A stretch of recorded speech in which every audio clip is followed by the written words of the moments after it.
Hola, bienvenidos al episodio 19 del podcast Que esto que el otro, salud.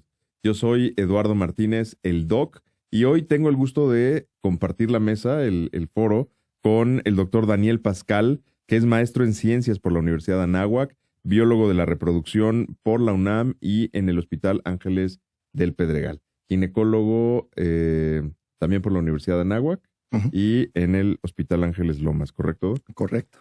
Doc, que esto que el otro, salud, Salud. bienvenido. Muchas gracias por la oportunidad. Muchas gracias a ti, Doc. Oigan, hoy vamos a platicar un poco sobre toda la parte de que llamamos asistida de fertilidad, o sea, medicina que asiste a la fertilidad para las personas, las familias que tienen dificultades para embarazarse.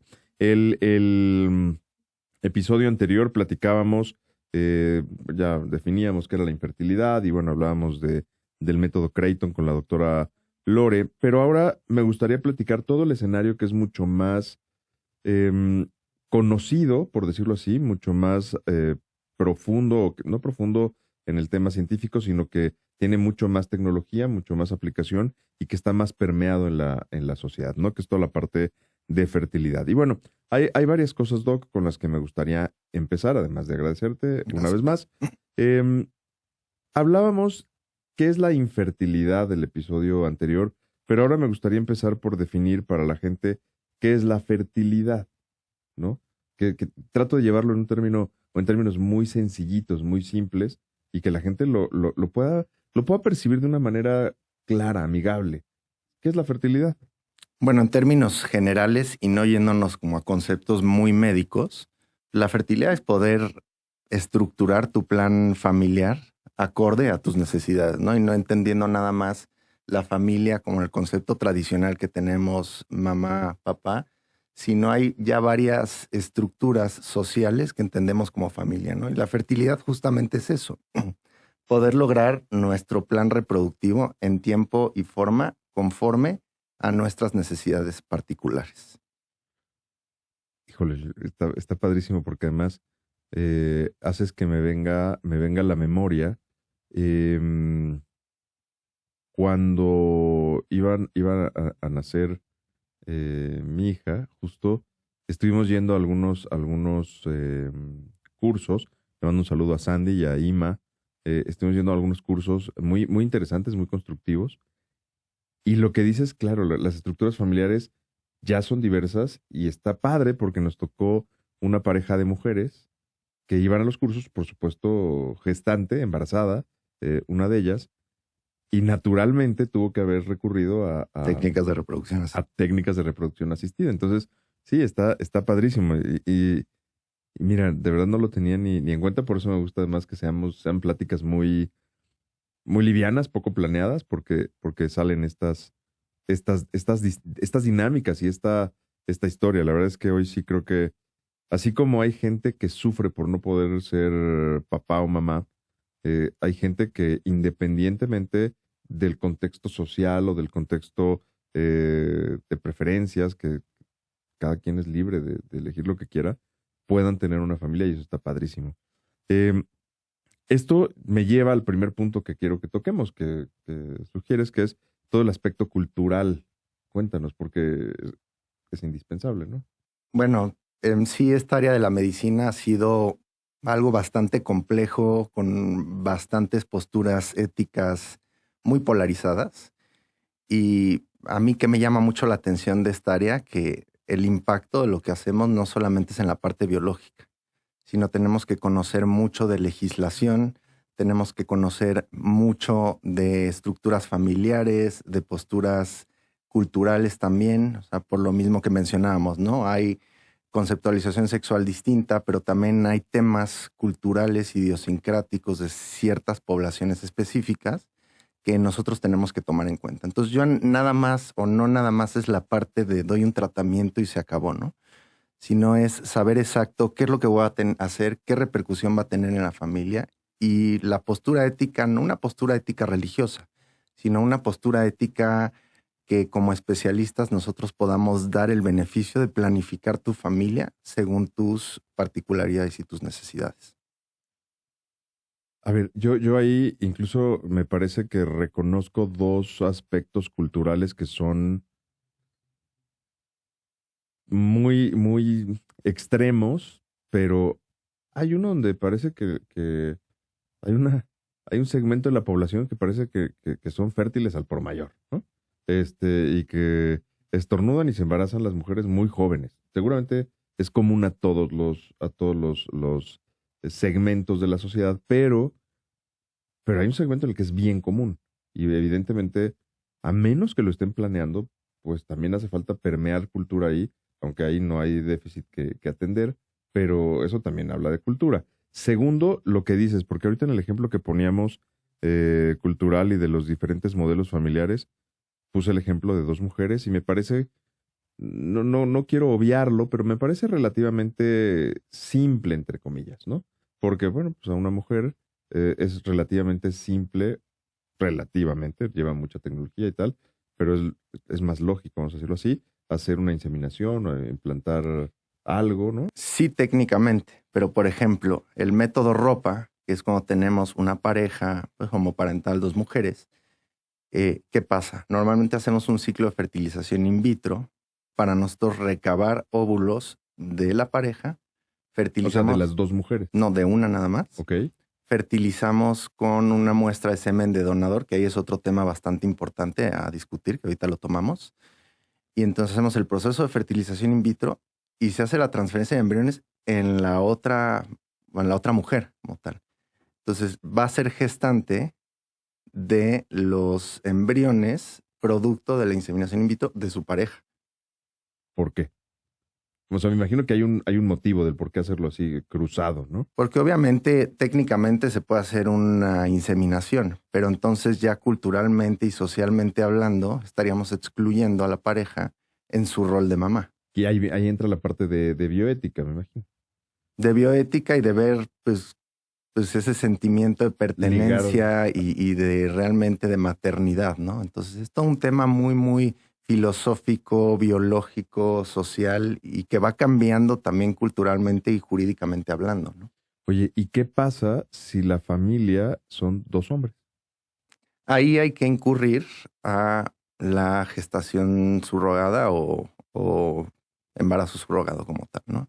Que eso también está muy polarizado hoy en día, pero hay que tomar en cuenta que está pasando, ¿no? Está pasando y creo que hoy en día estamos en un ambiente jurídico que deja muy desprotegidos tanto a los pacientes como a la gestante subrogada, como a los diferentes actores que están en este proceso, ¿no? Entonces entender que no solamente es el tratamiento que hago yo, sino es también garantizar la seguridad de los bebés que vayan a nacer producto de este tratamiento, de la madre subrogada, de los padres que buscan el embarazo.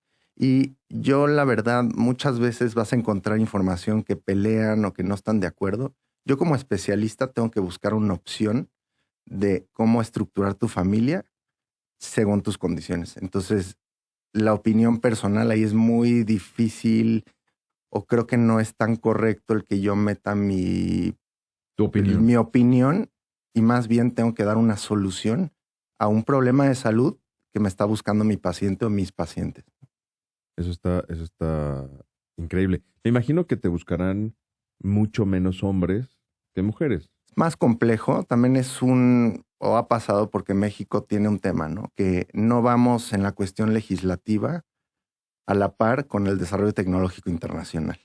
Entonces, ¿qué pasa? Pues llega una tecnología nueva que no está aprobada o algún procedimiento en específico que pudiera ser en otro país considerado experimental. Y aquí en México, ante la duda y ante que no existe ningún documento o nada establecido, pues lo que no está prohibido se hace, ¿no? Entonces, si no tenemos regulación, tenemos las herramientas tecnológicas que exponencialmente están disponibles para todos, entonces es un caos. Y también los médicos no hemos participado en la vida política para poder establecer regulación, para poder establecer buenas prácticas. Y normalmente todo lo que hacemos lo estamos extrapolando de otros países que sí generan ese conocimiento, que sí generan esos manuales de procedimiento y esos estatutos. Esto se vuelve un problema, ¿no? Porque no podemos nosotros implementar estructuras jurídicas, sociales y pensamientos de otras culturas y de su idiosincrasia a lo que nosotros tenemos aquí en México. Oye, esto lo dices bien, es un problema, y es un problema en muchos aspectos, porque aplica, ojo, para la gente que sigue el podcast, saben que esto normalmente hablamos de temas de salud y de temas que tienen que ver con seguros, ¿no? En seguros, la naturaleza del producto o de los servicios que se dan es que los tratamientos de fertilidad no están cubiertos, ¿no? Así están diseñados los productos. Ahí también hay mucha legislación en ese aspecto y hay muchos puntos, muchas normas que cumplir y entonces esto lo endurece un poco más, ¿no? Pero es muy común que alguien venga y nos diga, es que no quiero decir que en Dinamarca, ¿no? Pero en Europa, en Estados Unidos lo hacen y es muy bueno y además, claro, los colegas se van a capacitar a los diferentes países donde está el desarrollo en boga y aquí pues, venimos y efectivamente, ¿no? No hay legislación, no hay normatividad o llega un poco más tarde, ¿no? Y creo que hay tres problemas muy grandes. Uno es que obviamente como sistema de salud pública en México, pues no consideran a la infertilidad como un problema de salud pública y más se centran esos esfuerzos a un tema de anticoncepción a población adolescente. Pero ¿qué pasa? Estos pacientes que están cursando con un proceso de infertilidad dicen, pues entonces no soy importante para eso, o sea, no está priorizado, por ende no se destinan recursos a formar personal capacitado, subespecialista en esto o muy poco, no lo suficiente para. Es el tema que no haya cobertura por parte del gobierno. Eso implica que el paciente como particular corre con estos gastos y normalmente no son nada baratos. O sea, no existe un subsidio ni ningún programa ni nada. O sea, no es prioridad para nadie realmente más que para los pacientes. Entonces, esto pues normalmente desahucia o los deja con problemas sociales, psicológicos, económicos, etcétera. No hay mucha información y tú lo has dicho también, la accesibilidad inmediata de información en Internet, en redes, el que no sabemos quién está atrás y las estrategias de marketing a veces hacen que estos pacientes en su desesperación lleguen buscando estos servicios por personal que no está capacitado.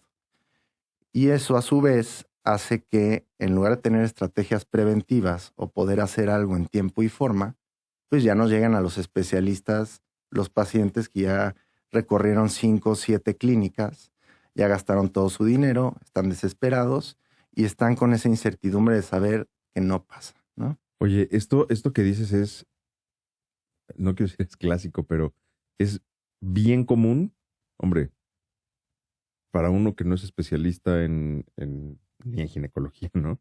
De pronto vienen y me cuentan, no, es que fue con un doctor X del que además pues, no conoce las credenciales. La verdad es que hoy no vivimos en el México de hace 60 años donde decían, me atendió el doctor Juan Pérez, ¿lo conozco? Claro, el doctor Juan Pérez y yo, no, hoy el doctor Juan Pérez, hay 20,000 Juan Pérez y no sé ni a qué Juan Pérez te reconoces y más no conozco, ¿no?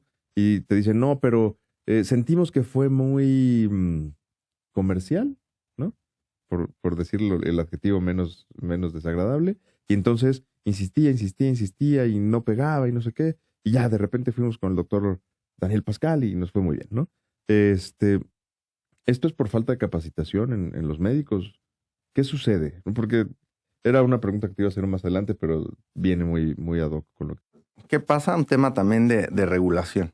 Aquí en el país, pues los que hacemos biología de la reproducción humana formal, las vías son hacer ginecología y obstetricia por 4 años o hay programas, por ejemplo, Instituto de Nutrición, que aceptan médicos internistas, médicos endocrinólogos, a que se formen como biólogos de la reproducción humana. Entonces, porque no todo en medicina reproductiva es in vitro, o sea, no somos in vitrólogos. Vemos o formalmente deberíamos de ver desde la paciente adolescente trastornos menstruales, vida reproductiva, irnos hasta climaterio y menopausia, que también es una población súper desatendida y que tiene que ver pues, temas de salud ósea, de salud sexual, de salud mental, todo. La parte de andrología o del estudio en el varón, en infertilidad, porque hay que recordar que es el otro 50% o más y que cada cuánto va un hombre al doctor. O sea, no hay la figura del ginecólogo para ir y normalmente los problemas salen ya sea cuando llegan al urólogo a su revisión a los 40 años o justamente en el protocolo de infertilidad, ¿no? Entonces, todo un problema que en lugar de llegar ya los pacientes previniendo o planeando su estructura familiar, llegan ya con un problema, ¿no? El tema del marketing, como decía, a veces los ginecobstetras, que son los primeros que van a captar a los pacientes con potencial problema de infertilidad, se apegan a esas definiciones muy, digamos, como estrategia de salud pública, ¿no? De que menos de 35 años, un año, y igual o más de 35 años en la mujer, 6 meses de intentar. Eso como una estrategia de salud pública puede funcionar para priorizar, digamos, recursos, pero como Cuando especialista, hablas de las masas, si yo detecto un problema, lo tengo que atender inmediato. No claro. me voy a esperar 3, 6, 12 meses, ¿no? Entonces, eso es lo que pasa. Llegan ya, pues, con un problema, ¿no? Y también creo que los ginecobstetras generales, no todos, pero no saben hasta qué punto pueden dar un beneficio al caso en cuestión y cuándo debemos de delegar o de diferir en tiempo y forma. O cuando decir no va a jalar, ¿no? Oye, yendo a la pregunta, es ¿cuáles son las causas más comunes que vas a ver en el ejercicio clínico de infertilidad? Lo más común es anovulación, o sea, un trastorno, una alteración en el periodo menstrual. Por ejemplo, el caso más Anovulación es que una mujer no ovule no ovule. o oligonovulación, o sea, que tenga pocos ciclos ovulatorios o que no podamos, que no tenga un ciclo menstrual predecible y por tanto no podamos saber exacto cuándo es la ventana fértil, ¿no? ¿Qué otras causas? Causas comunes, endocrinas, por ejemplo, el aumento de la prolactina, que la prolactina te la puede aumentar, medicamentos para gastrointestinal, medicamentos psiquiátricos, ansiolíticos, antidepresivos. El estrés te puede subir la prolactina, el ejercicio te puede subir la prolactina, la alimentación. Entonces, en esta clave o en esta área de la medicina es muy importante el interrogatorio clínico. Ahora sí que los ojos no ven lo que la mente no conoce. Y la historia clínica nos da una información muy, muy relevante, ¿no? O sea, desde ver qué medicamentos usan, cuánto tiempo llevan intentando formalmente el embarazo, si tienen parejas previas y tuvieron embarazos o tuvieron un hijo con una pareja previa, que eso normalmente no lo preguntamos. ¿Qué otras causas comunes? Infecciosas. O sea, por ejemplo, yo pido cultivos especiales, porque a veces pedimos el cultivo general y sale negativo, ¿no? Pero hay especies como Mycoplasma, Ureaplasma, que pueden estar condicionando, a lo mejor no un proceso infeccioso formal o que dé síntomas, pero sí un proceso inflamatorio que te impida una implantación. Entonces son causas de infertilidad que das un antibiótico, el adecuado, y le curaste la infertilidad. ¿Qué otra causa muy común? Tiroides. O sea, una alteración en la función tiroidea, sobre todo más hacia el hipotiroidismo o la función disminuida de la glándula tiroidea. Eso nos altera la fertilidad también. Ok, entonces la clave es ir con el médico de manera correcta. Y coinciden la doctora Lore del episodio pasado y tú en el interrogatorio, poner atención en los detalles. Me encantó la frase que la mente no ve, no, los ojos no ven lo que la mente no conoce, ¿no? Y esto nos regresa a uno de los puntos que planteabas, que es la capacitación de personal. Ya lo mencionabas un poco, pero no es nada más el doctor. O sea, tú eres Todo. la cara y tú eres a lo mejor la mente de quien va a dictar el tratamiento que tú vas a proponer. Pero necesitas un equipo atrás, tanto tuyo como... Eres como un como gestor terceros, de ¿no? servicios realmente y de ir buscando que tu equipo sea el más capacitado en su área, ¿no? Vas a tener pacientes con diferentes necesidades en el proceso de infertilidad y por ende diferentes intervenciones que les van a dar cierto beneficio. O sea, básicamente yo trabajo con andrólogos. Yo no opero hombres a pesar de que puedo detectar alguna alteración en el estudio del semen. Pero si requiere una cirugía, lo mando con el urólogo andrólogo, además. Y que hay muy pocos en México porque no hay el programa para andrólogos en México. Los mando básico con el genetista perinatal. ¿Por qué? Porque hace un interrogatorio que se va 5 o 6 generaciones atrás e igual la causa de infertilidad era una traslocación o una alteración genética que viene por consanguinidad, ¿no? Que ha pasado también. Los mando también con especialistas en endocrino. O sea, a pesar de que yo entiendo cómo funciona la tiroides, pues yo me dedico más que a la hormona folículo estimulante, LH, estradiol y zapateo a sus zapatos. Y lo más importante, que esto creo que no lo vemos en ningún lado. Las clínicas de reproducción asistida. ¿Qué pasa con estas clínicas? Si entendemos bien las células germinales, o sea, espermatozoide, óvulo, incluso los embriones, tenemos que entender que al final son un trasplante. O sea, son un tejido ajeno a.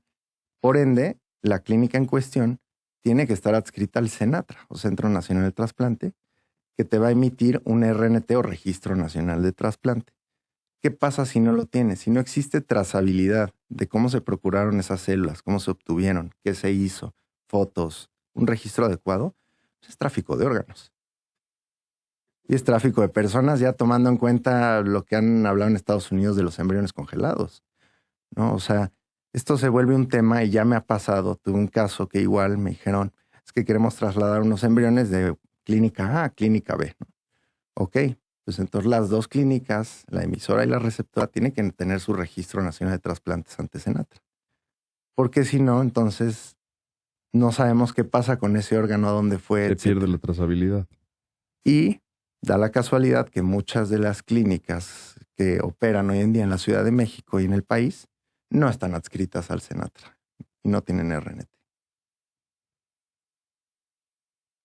Tú recomiendas claramente que cualquier persona o cualquier paciente que quiera atenderse al respecto verifique que su clínica esté dada de alta en el Senado. De ahí radican los costos también, o el diferencial importante, ¿no? Obviamente, una clínica que tiene un buen embriólogo, que los embriólogos son las estrellas de un tratamiento de reproducción in vitro. O sea, si yo hago las cosas bien, si el embriólogo no lo hace perfecto, no va a dar buenos resultados. Entonces, ellos son las estrellas en el tratamiento. Y desgraciadamente, es una clínica que no les paga bien, que no tiene sus permisos en orden, pues obviamente va a haber mucha rotación de personal. No es lo mismo un técnico que un embriólogo con posgrados y con un interés académico importante. Y de ahí radica la diferencia de los costos. Pero si yo me hago un tratamiento en una clínica que no tiene nada en regla, pues ¿qué garantía tengo yo de que me están pasando embriones que son míos y los problemas no vienen inmediato? Los problemas vienen 15, 20 años después que el niño o la niña dice, es que quiero ver de dónde viene mi familia. Y resulta que he vivido una mentira toda su vida. Entonces es muy complejo. Esto ya está para libro de ciencia ficción. Es una realidad. O sea, Sí. los problemas no salen inmediato. Oye, vamos a ver. Porque además, efectivamente, muchas veces nosotros mismos en el área médica no consideramos que es la raíz de mucho futuro, ¿no? De todo el futuro de una persona, de una familia. Y aquí viene uno de los puntos que comentábamos previo a iniciar la grabación, la infertilidad per se, como infertilidad. ¿Es una enfermedad? Es una enfermedad. ¿Por qué? Porque afecta la integridad y el bienestar físico, social, mental de quienes lo Emocional. padecen. O sea, la verdad es que les digo, a pesar de que por tema presupuestal, cultural, etcétera, por parte de las autoridades, etcétera, quien lo está padeciendo le está permeando en todas las esferas de su vida, ¿no? En su función, en su identidad, en su forma de ser, ¿no? Viene un poco a mi mente cuando yo estudié medicina. Yo creo que esto es general. Me decían que el embarazo no era una enfermedad, era un padecimiento, ¿no? Entonces, se vuelve interesante. Claramente, y a ver, voy a hacer referencia a hace 2 episodios. El episodio 17 lo grabé solo y yo describía cuál era el triángulo de la salud, donde está la parte emocional, física, social, ¿no? En un embarazo eso no se afecta. Al contrario, probablemente la emoción está más, bueno, normalmente, ¿no? Está más contenta y bueno, la salud también está bien. En este escenario de infertilidad, claramente no lo es. Entonces, se rompe el triángulo de la salud, si lo queremos ver en un término muy específico para los que siguen el podcast, y ahí se documenta enfermedad, ¿no? ¿Por qué no lo reconoce como enfermedad en general el sector, la autoridad? A veces piensan o hay digamos, Sí, pensamiento de que no es una prioridad porque es un lujo tener hijos, ¿no? Y entonces hay temas que a lo mejor a nivel autoritario dicen es que prefiero antes disminuir la tasa de X hemorragia, problema. de abortos incompletos, de X problema, ¿no? Entonces este sector pues, está desprotegido completamente. Y ahora, hablabas de poblaciones diversas, que además es cierto. Hoy en general, no todo el mundo es capaz de cubrir tratamientos de fertilidad. No, y además lo que decíamos cultural, o sea, y mencionar el método Creighton, etcétera, hay tendencias religiosas que a lo mejor no aceptan técnicas de alta complejidad, pero sí ciertas cosas, ¿no? Entonces también se está volviendo un área de especialidad. El biólogos o biólogas que se dediquen a pues, atender estas necesidades culturales y tradicionales, ¿no? Otro ejemplo, pues, yo soy de la comunidad judía y la comunidad ultra ortodoxa hoy en día ya está formando asociaciones y vínculos entre los líderes religiosos y entre los médicos para que entonces estén capacitados los médicos de entender las necesidades tradicionales culturales, no faltar al respeto a eso y entonces llegar a un acuerdo con las autoridades religiosas de qué sí es lícito y qué sí podemos hacer para ayudar a ciertas parejas. Entonces eso está padrísimo, siento que lejos de ver a las autoridades religiosas, como muchos dicen, como el enemigo a la salud, no. O sea, es nada más entablar a veces el diálogo, sí tener un poco de discurso y ver qué sí podemos hacer ayudando a una mayor cantidad de pacientes. Fíjense bien, esto que acaba de decir el doctor es bien importante porque es muy común y nos pasa, aquí estamos hablando de sectores profesionales distintos, pero dentro de la misma medicina nos pasa que cada quien en su silo o en su nicho defiende su verdad como si fuera absoluta y la realidad de lo que deberíamos estar haciendo, sobre todo en términos de fertilidad, aplica para muchas otras cosas, pero en términos de fertilidad es tratar de equilibrarnos. No podemos homologar Y criterios, no sé, es imposible. pues sí, pero tratar de equilibrar los criterios con un objetivo final muy importante que es que los pacientes obtengan más y mejor ayuda, ¿no? Eso está fenomenal, me encanta el concepto, pero sígueme contando de poblaciones diversas, Doc. Poblaciones diversas, ya vimos todo el tema. Este está padrísimo que no lo hemos mencionado también, la oncofertilidad o la preservación de la fertilidad. Todo el mundo dice, no, es que Mira, hasta se me pone la piel chinita, ¿eh? y no solo onco, o sea, vamos a desglosarlo también. La preservación, la gente cree que es nada más congelar óvulos, congelar esperma y diferirlo hasta que yo complete todo mi tema profesional, personal de desarrollo, ¿no? Pero, ¿qué pasa, por ejemplo, un niño prepuberal que le detectan una leucemia y que no ha desarrollado sus caracteres sexuales o no ha llegado a la madurez del sistema reproductor? Entonces son todos esos temas o todas esas poblaciones que están desprotegidas. Está la preservación de la fertilidad en pacientes oncológicos. Y dentro de los oncológicos hay que ver oncológico ginecológico o oncológico no ginecológico. Luego están enfermedades que no son oncológicas o que no es cáncer, por ejemplo, todas las enfermedades reumáticas, Lupus. autoinmunes, etcétera, que van a requerir un tratamiento similar al oncológico y por ende tenemos que tratarlos como tal para ver pues, cómo podemos preservar o darle oportunidad de tener hijos en un futuro. Tenemos condiciones genéticas que debemos de establecer si las podemos congelar, no podemos congelar, depende a qué edad o cuál es el riesgo de que esa condición genética se perpetúe en generaciones subsecuentes, ¿no? Tenemos temas también o poblaciones con falla ovárica prematura o que debuten con una menopausia temprana, en las cuales también tenemos que actuar en tiempo y forma. Y me interesa mucho también el tema de que ya están desarrollando tecnologías para madurar in vitro, es decir, tengo las células inmaduras, o sea, en un prepuberal que tenga 8 o 9 años y que ya hay la capacidad en ciertos centros o que ya está desarrollando la tecnología para poder madurar esto y hacer efectivo el que pueda tener un niño o una niña sana en un futuro. Oye, ¿no han pensado en tener especialistas de fertilidad como asesores ¿cómo se llama? De guiones de cine, porque esto da para... Para Sí, muchísimo. no, hombre, También ahí, si lo ves como una raíz, es que da para pensar en un montón de temas y posibilidades. Oye, hoy, ¿qué, ¿qué es lo que debe pensar una mujer primero, seguramente, y una familia, ¿no? Una pareja, para decir, creo que necesitamos ser evaluados por medicina reproductiva, por el doctor Daniel Pascal? ¿Qué es lo que debes tener en mente? Yo creo que debe de existir esta cultura preventiva, ¿no? O sea, que no, o que si queremos tener hijos en un futuro, sea cual sea la forma, no está de más llegar a una asesoría en la que a lo mejor no te sueltan 20,000 estudios, ni mucho menos, pero nada más platicar de cómo está el contexto, cómo están las tasas pues, de fertilidad por hombre, mujer, según la edad, cuáles son las opciones.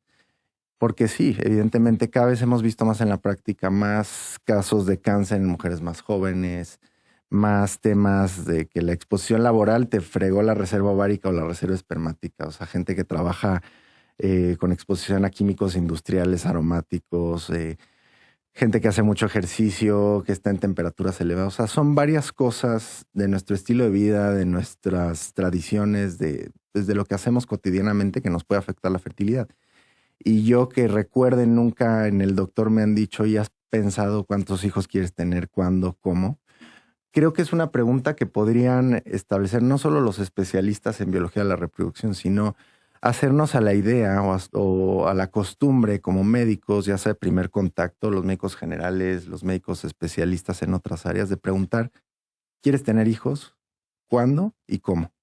Para entonces, si existe alguna condición que pudiera permear o afectar eso, pues tomar las medidas preventivas, o si no, la información siempre es oro y la información salva vidas, la información te ayuda a planear. Entonces creo que no está de más. Oye, Doc, está padrísimo.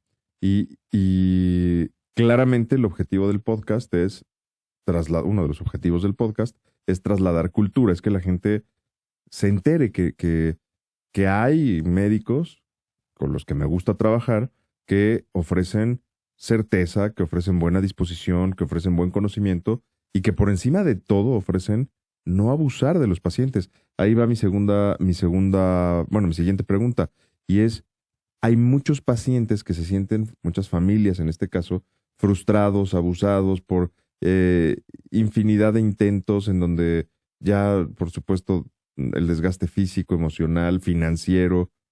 ¿Qué le puedes decir a la gente en este sentido? Ahí es algo que abordo mucho en la consulta, el manejo de las expectativas, ¿no? Tú te metes a internet y te dicen tasa del 95. No existen 100% en esto, y mucho menos cuando llegas con un problema. Entonces, cuando yo soy honesto y les digo es que tu posibilidad es del 15%, del 30%, pues no es lo que vienen a escuchar, ¿no?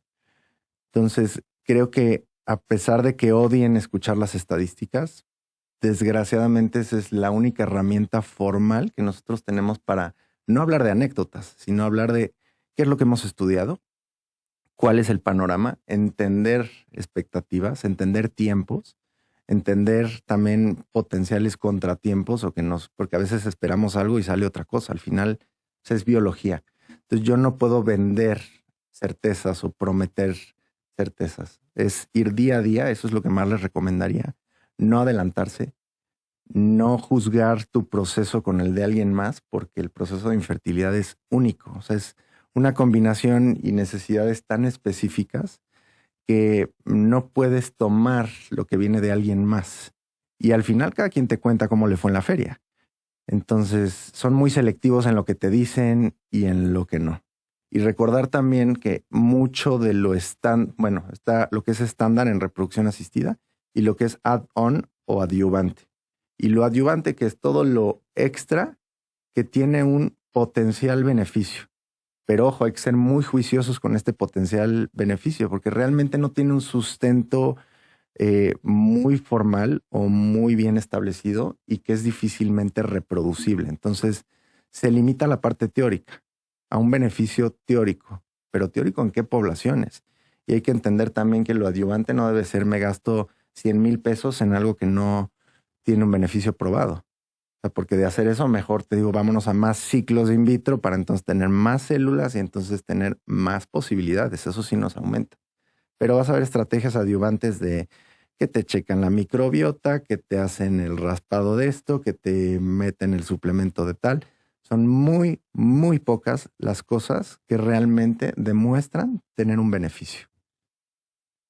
Y esto habla muy bien de ti, que lleguen contigo y les digas, oye, a ver, Y sí se esta es van, la ¿eh? Sí realidad. se van, pero yo no No, puedo. pero claro, pero pues, mientras tengas la tranquilidad de decir, oye, esta es la realidad, esto es lo que yo te puedo ofrecer, que es gente que seguramente ya viene de diferentes intentos que tristemente al ser fallidos, pues coinciden con la estadística que les estás dando, ¿no? O sea, pues bueno, también es respetable que alguien decida ya no intentarlo, pero imagínense tener la certeza de que vas a ir con un médico que te va a decir, pues es que el problema es que ya es muy poco probable por X, Y o Z, ¿no? Y eso lo hace muy bueno. Oye, Doc, cuéntame, por favor, lo dices muy bien y coinciden la doctora Lora y tú, esto tiene que ser individualizado, eso me gusta mucho porque yo creo que es así, ¿no? Incluso en los estilos, habrá gente que diga, no, a ver, yo en mi forma profesional me gusta ser mucho más técnico, mucho más táctico, específico y al resultado, ¿no? Em, Hay gente que a lo mejor le gusta ser más romántica y creer en posibilidades y la esperanza no se pierde, pero yo lo acompaño de estadísticas. Cuéntame, en tu experiencia, ¿cuáles son los casos donde dices, esto ya no va a jalar? O sea, para que también la gente sepa, si sabe que tiene con un tema como los que vas a plantear, pueda acercarse contigo y decir, oye, quiero que me abras los ojos, ¿no? Porque tengo detrás a uno, dos o tres colegas bueno, colegas nuestros, que me están ofreciendo y obviamente me está costando, no llego al resultado, ábreme los ojos. ¿Cuáles son los escenarios donde dices, esto no va a haber futuro? Bueno, me han llegado varias pacientes con este mismo contexto. Por ejemplo, alguien que tiene 42 años, que ya de entrada arriba de los 40 nos vamos in vitro, ¿no? Pero este margen entre los 42, 43, más o menos ya las tasas de nacido vivo sano son menores al 5%. Entonces, eso, pues que puede pegar, sí, pero juzgando las estadísticas es eso, ¿no? Y me llegó un caso que tenía casi 40, 39 años y tenía una antimuleriana, que la antimuleriana es un valor o un laboratorio que nos habla de la reserva ovárica cuantitativa, no cualitativa. Pero con más razón aún, o sea, me llegó con un punto 0,1, virtualmente cero. Y cuando me pregunta cuáles son mis posibilidades o cuál es la vía a seguir, ella llevaba 8 in vitros con otra clínica, y le dije, yo de entrada no te hubiera hecho un in vitro, me hubiera ido a ovodonación. Y la ovodonación es lo mismo que la donación de semen, ¿no? O sea, teóricamente es anónima y libre de lucro, pero existe un esquema de compensación. Si pues les entregan óvulos para que fertilicen con el semen de la pareja, esposo o de banco, si ya quisiera. Y entonces estamos ya juzgando el embarazo no con la edad de la paciente, sino con la edad de la donadora.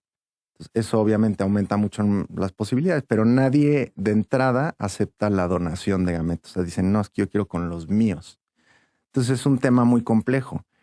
Y el yo decirle de entrada eso, pues fue un shock o algo muy difícil o no esperaba eso.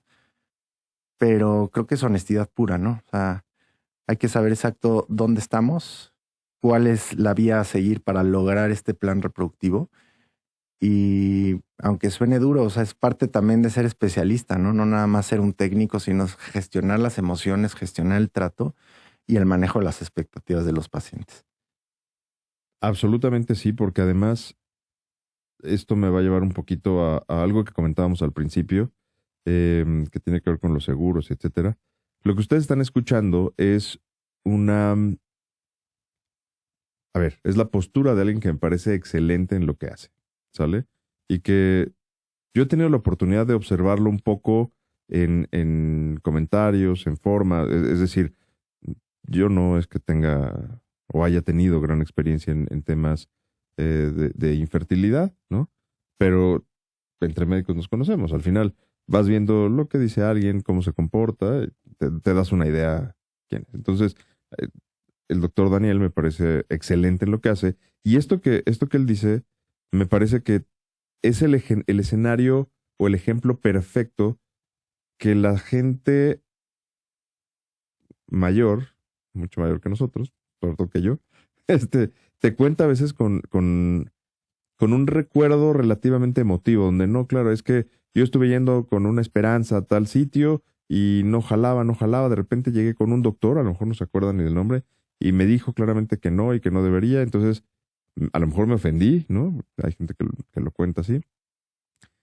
Y ya con el paso del tiempo me di cuenta que sí, efectivamente no jaló, ese doctor tenía razón y los otros me estuvieron viendo la cara. Y a lo mejor no es que quieran abusar formalmente de alguien, pero no están con el nivel de profesionalización o de especialización que se requiere y no lo saben, ¿no? Y toda esta diversidad de escenarios que vamos a ver hace que las compañías financieras, como las compañías aseguradoras, sean muy quisquillosas, por decirlo menos. Y los entiendo, al final es proteger tu negocio, porque es un negocio, y hay que entenderlo, ¿no? Hay algo más, y esto también, hombre, el programa no está en este momento mucho en el contexto asegurador, pero hay algo que la gente debe entender de las aseguradoras. Por supuesto, uno, son un negocio, pero son un negocio que sí apuesta eventualmente a la pérdida. Lo que hace es que define ciertas condiciones, donde dice, yo voy a pagar estas condiciones y estas no las puedo pagar, probablemente porque no las puedo medir. Las reglas ¿no? del juego, digamos. Las reglas del juego. Pero esas reglas del juego no son nada más de yo pongo las reglas y yo las modifico. Las reglas del juego, las aseguradoras las tienen que registrar ante la ley. Y la ley que rige a las aseguradoras, en última instancia, es la Secretaría de Hacienda a través de la Comisión Nacional de Seguros y Fianzas. Entonces, si no cumple la aseguradora con las reglas del juego a favor o en contra, la sancionan muy mal. O sea, sí, el gobierno es duro con eso, ¿no? Entonces, bueno, esto sale un poco a cuento porque imagínate que quien esté escuchando hoy de pronto nos dice, oye, es que esto es muy diverso, ¿no? ¿Cómo sé a dónde ir? Bueno, ya te vas enterando, lo que nosotros hacemos es tratar de tener las mejores recomendaciones, pero tú formas tu propio criterio. Y entonces imagínate que además ya no es, si es difícil para tu familia, imagínate que eres una institución que además de todo tienes que correr con los gastos y vas a destinar una cierta suma para cubrir esos gastos. En un escenario como este que planteamos es muy complejo. No hay regulación, todo lo que platicaste, no hay cultura. Es muy fácil ante la emotividad o la expectativa abusar de la gente, voluntaria o involuntariamente, ¿no? Entonces, bueno, eso lo lleva por ahí. Oye, Doc, vamos bien, me está gustando mucho el episodio. Espero que a ti también. No, sí, muchísimo. Antes de cerrar, o ya como últimos comentarios, me gustaría, ¿qué es lo que culturalmente la gente debe entender de un médico de la reproducción? Porque hoy la gente solo lo ve como para embarazarse, que quizás es lo principal, pero tocaste varios puntos que son muy importantes y es, oye, ¿cómo ve la gente si está sana? ¿Desde cuándo tiene que ir con un médico de la reproducción? ¿Qué tendría que pensar una jovencita que hoy en día a lo mejor lo que está cuidando es no me quiero embarazar? También es una opción. Parte de. Exacto. Cuéntanos.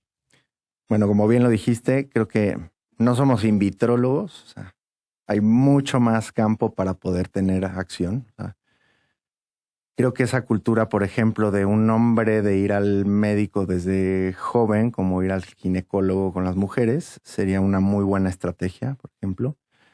El no satanizar también, porque lo he visto, o sea, preguntas en redes o a colegas, ¿cuándo debe de ir una mujer al ginecólogo? En este caso podrían ir con nosotros, ¿no? Yo creo que debería de ser desde el primer periodo menstrual o incluso antes, ¿no? Uno, para la educación sexual, para evitar que tengan temas de abuso, que eso es otra cosa, o sea, gestionar la parte social.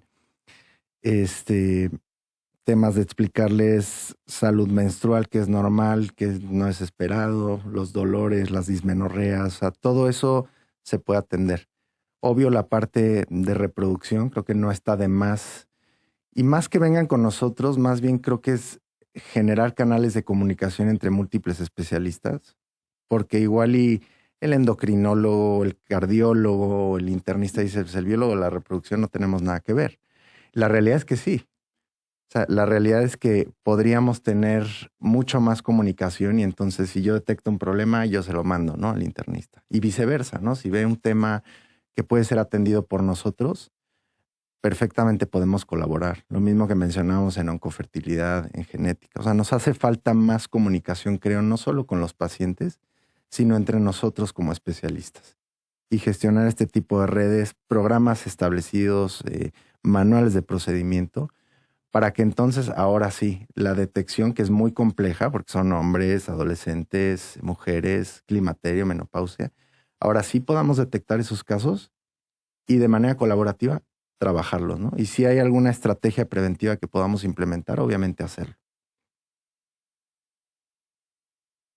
Y justo lo que mencionaba, o sea, salud ósea, la salud cardiovascular que va de la mano con climaterio y menopausia, el riesgo de embolismo, no sé si has escuchado, y esto ya se sale de reproducción, pero los famosos pellets que están poniendo hormonas bidénticas, o sea, hemos tenido cantidad de complicaciones que lo están poniendo y que va también de la mano. O sea, ¿quién sería el especialista en reemplazo hormonal? El endocrinólogo y sobre todo los endocrinos reproductivos, ¿no? El saber, no es nada más me siento bien porque me pusieron testosterona, sino es pues la función reproductiva que no te la alteren, la función sexual, la función cardiovascular. Hay mil cosas que se pueden hacer fuera del tema de reproducción. Tengo una anécdota, pero eso te lo voy a contar fuera de la grabación.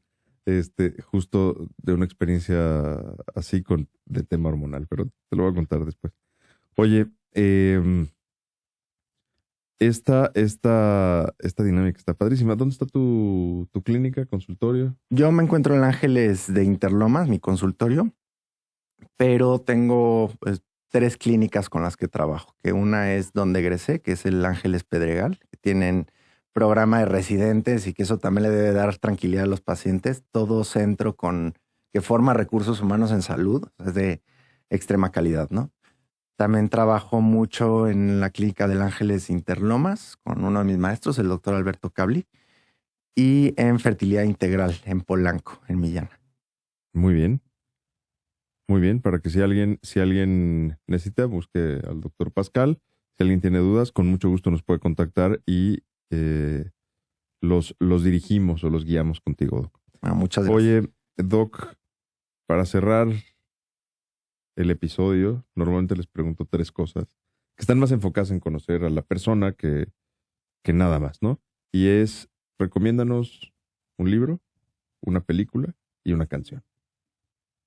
Un libro, a mí me gusta mucho todo lo que escribe Yuval Noah Harari, el de Sapiens, no sé si lo han escuchado, que habla de una versión muy pues, antropológica, pero desde todo sentido, ¿no? Desde histórico, social, filosófico, y ayuda a entender cómo se ha ido formando el hombre desde sus inicios, o sea, desde un tema muy, pues digamos, Primitivo. arcaico, primitivo, hasta lo que es hoy en día, ¿no? Película que me haya gustado mucho, Trainspotting, me gustó muchísimo, es muy interesante. Sí.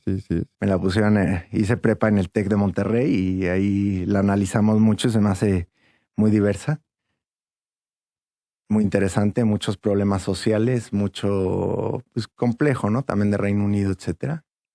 ¿Y qué otra era la pregunta? Canción. Canción, no sé. Me agarraste en curva ahí. No sé. ¿Tu estilo de música favorito? Me gusta mucho el rap, aunque no parezca. No. En general, Travis Scott, The Weeknd, todo Ok. como ese estilo en general. Ok. Muy bien. Doc, de verdad ha sido un placer tenerte Un aquí placer. en el episodio. Esto va a estar ya disponible en las plataformas. Para todos los que nos escuchan, sigan el podcast, califiquen el episodio, califiquen el podcast. Si les gustó esto que el otro, salud. Nos encuentran en Amazon Music, en Spotify y en YouTube. ¿Tus redes sociales, Doc? Es @doctor.daniel.pascal en Instagram. También estoy en TikTok con el mismo nombre y en Facebook también. Muy bien. Sigan las redes del doctor Pascal, sigan las redes del doc, que soy yo, sigan las redes de Medicert y muchas gracias por acompañarnos y por escucharnos, doc. Salud.